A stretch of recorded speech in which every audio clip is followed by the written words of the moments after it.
And this morning, Maya Angelou uh, quote came up, and it went like this: "You cannot use up creativity. The more you use, the more you have."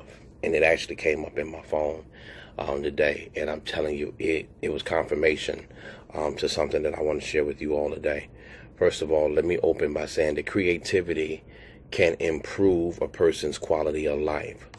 Creativity can improve, let me say that again, creativity can improve a person's quality of life. I want to give you a couple of points, keys, and principles that's going to help you understand that. All right. Number one, you have to add value to everything. You have to add value to everything. Creativity in and of itself is actually being able to see everybody else and see where they have been and what no one else has actually even thought about. All right. So no matter what you are currently able to do, hear me, creativity can actually increase your capabilities. All right, so you got to add value to everything. Don't never shortchange anything that you do. You should do it to the max, do it to the best of your ability, and believe that God's going to give you even greater genes to even expand those ideas and stretch those ideas. Number two, creativity will actually draw people to you and your ideas. All right, it will draw people to you and your ideas. Watch this here. Creativity is magnetic. You may want to write that down. Creativity is magnetic. Creativity is actually an intelligence of having fun. Okay, people admire intelligence. I want to say that to you right now. People admire intelligence, and they have always been attracted to fun. Okay, so if you have the combination of intelligence and actually having some fun, I'm telling you, the combination is going to be fantastic. Everybody's going to love being around you. When you are creative, it actually helps you to learn more. It actually helps you to learn more. I love the fact of seeking new ideas because every day I'm willing to learn in the different spheres that I'm in. One, working in the school system, two, being the chancellor of my own school, three, mentoring people, working through a fellowship, having one church in 3 states. But some of the greatest joy I have is actually my home life. Now, let me say this with my girls and my family, all of this being said, watch this here. I learn something every day in any entity that I work in. I learn more about my students. I can tell you who's actually feeling something, who ain't. I can tell you who's into it, who's not. I can tell you whose love is drawn towards something. I can tell when people have withdrawn. I mean, you can always learn something. And one thing that I'm learning is that if you are always seeking to do some things, I'm telling you, creativity is teachable. It is actually teachability. Okay, you're going to you should see more solutions than problems. That's what you should do at the end result. You're going to always see a problem, but you should want to get to the solution more than the problem. Okay, so it's always challenging. So it challenges the status quo. I want to say to those of you that's listening to me, and I pray that you hear this, and I pray you hear this well. You have to challenge your status quo. The status quo and creativity is actually incompatible. Okay, it's actually incompatible. And when it's incompatible, creativity and innovation will always walk hand in hand. It will always walk hand in hand. So you must make sure that you always challenge that. I never want to stay in the same place. I never want to stay in a certain sphere. So I always want to grow past certain areas to make myself better. Okay, so when God does that, he does something. Now I want you to write this down, and I pray that you receive this. You cannot dig a hole in a different place by digging the same hole deeper. Please write that down. You cannot dig a hole in a different place by digging the same hole deeper. All right, let me give it to you one more time because you need to write that down. That needs to be in your toolbox today. All right, you cannot dig a different hole. You can't. I'm telling you, you cannot dig a hole in a different place by digging the same hole deeper. All right, So how do you find your creativity? How do you find your creativity? All right. How do you discover the joy even of your creative thought? All right. So let me give you a couple, and I pray that I really help you with this regard, because I'm going to help you change your language right through here. I'm going to help you change your language right through here. All right. First of all, I got to say this, and I pray y'all don't get mad, because I draw a lot of controversy a lot of times when I say this. First, remove creativity killers. Remove killers who try to sabotage your creativity. Anybody, remove creativity killers. I don't care who they are. All right, you have to eliminate attitudes that devalue creative thinking. Let me say it to you again. You might want to write this down. You need to put this in your toolbox. You need to put this in your Rolodex. You need to go through your life, go through your Rolodex, go through your context, go through your friends list, go through who's following you. You need to remove creativity killers. You have to eliminate the attitudes that devalue your creative thinking. And so you can't be around certain, I'm telling you, you can't do it. Whether it's a person, place, or thing, you have to remove the creativity killer. Like, for instance, I'm not creative. Get rid of it. This can't be done. Get rid of it.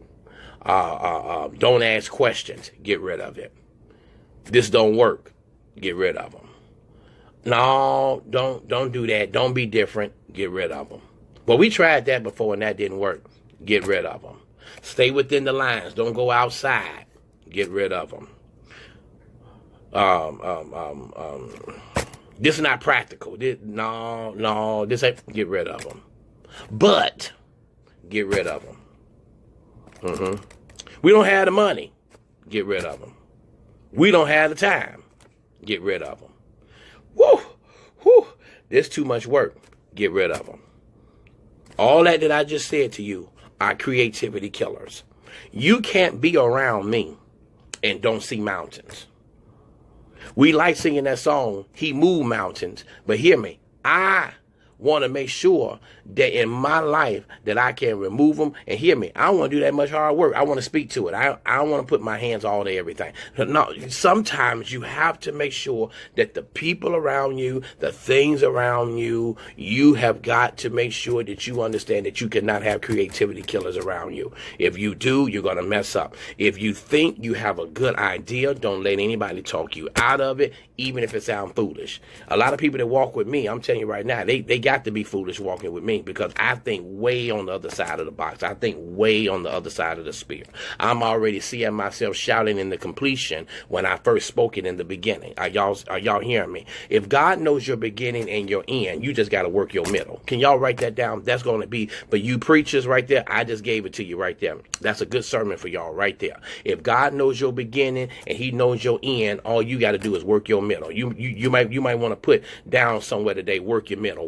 Because see, in the middle is where you get stressed out. In the middle is where you think you're not creative. In the middle is where you don't think that you should ask no questions. In the middle, you think that you're not supposed to be different. In the middle is where you don't think that you should be foolish. In the middle, you say you don't have time, you don't have the money and the buts and this, that, and other. But see, in the middle is where you find out whether or not that you got the spirit of patience. You don't believe me? Let's go right now and go get a house. You can pick out the lot. That's the easy part. Imagining yourself signing the papers with the pen is the easy part.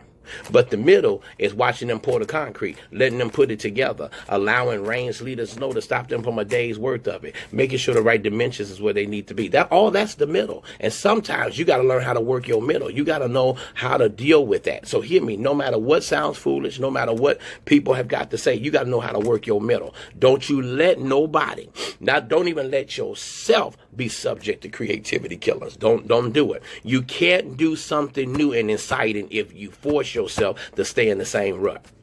Did y'all hear what I just said? Don't you let yourself or anybody else keep you subject to that. You cannot do something new and exciting if you force yourself to stay in the same rut. I refuse to stay in the same rut. I refuse to stay around the same dead weight people. I refuse to be around people that ain't going nowhere. I refuse to be around people that want everything for free. I can't stand everybody that want always something from your hand. I'm telling y'all, that's my middle. And I'm telling you, I can't deal with anybody who wants to sabotage and kill.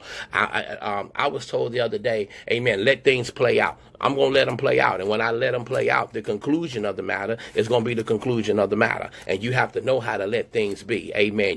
In order to get what you never had, you got to do something you never did. So I'll close here with this point. The uncreative mind can spot wrong answers. All right. The uncreative mind can spot wrong answers, but it takes a creative mind to spot wrong questions. Let me give it to y'all again. The uncreative mind can spot the wrong answers, but the creative mind can spot the wrong questions. The second way to find your creativity is actually to learn to ask the right questions. You got to know how to ask the right questions. Wrong questions shut down the process of creative thinking. Please write that down. Wrong questions shut down the process of create thinking. All right. So the direct thinkers go down the same path. All right. They go down the same path. So I'm going to give you some questions, and this is going to be for some leaders. I think Apostle Tracy DeVoe is on here. I want you to use this in your Bible study for some of you that like to do this creative, for creative thinking to stimulate it. Here are the kind of questions that you need to ask yourself. Number one, why must it be done this way? Okay. Why must it be done this way? What is the root problem? All right. I'm talking to leaders now.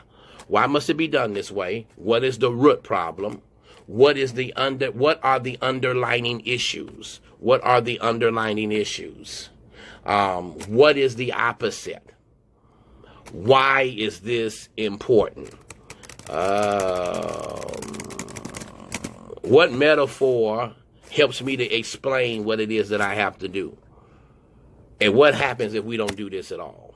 Those are just some questions that you can ask. And I think you get the idea of what I'm saying. And I'm pretty sure some of you right now can come up with some better questions yourself. I'm not the smartest person. But if you think creatively, you must ask good questions to challenge the process. And in anything that you're doing, the questions that I just gave you will help you challenge the process. Why am I doing this? What is the baseline?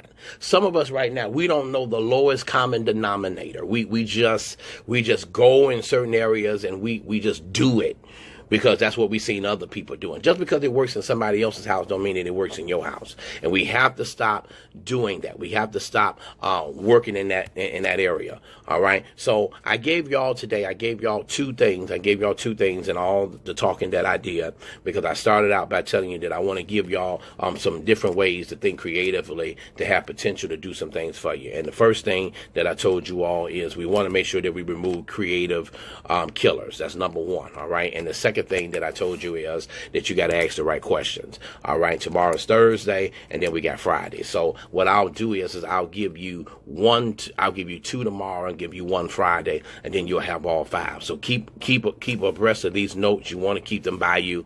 You want to make sure that you have them so you can keep them in your journal, in your toolbox, to help you get to where it is that you need. All right. My time is up. I got to get ready for work. I got children I got to impact today, and then I got to meet with some managers, and I got to meet with some mentorship people. Plus, in seminary school today, I'm in week 2 of becoming a person of influence. So I love all of y'all. I appreciate y'all. Have an amazing and an awesome day.